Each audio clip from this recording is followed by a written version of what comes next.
लसीची साठवणूक का महत्वाची आहे? बहुतेक पालकांसाठी लसीकरण म्हणजे एकच गोष्ट, योग्य वेळी लस घेणं.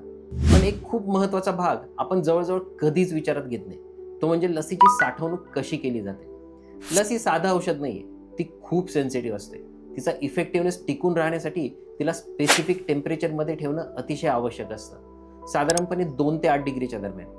या रेंजच्या बाहेर तापमान गेलं तर लस दिसायला पूर्णपणे ठीक असते, पण तिचा प्रभाव कमी होतो. म्हणजेच बाहेरून सगळं बरोबर दिसतं, पण आतून प्रोटेक्शन पूर्ण मिळत नाही. यालाच कोल्ड चेन म्हणतात.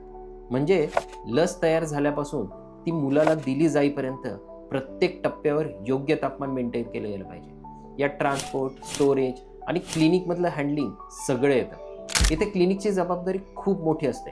योग्य मेडिकल ग्रेड फ्रीज, सतत टेम्परेचर मॉनिटरिंग, पॉवर बॅकअप आणि प्रॉपर हँडलिंग या सगळ्या गोष्टी आवश्यक असतात.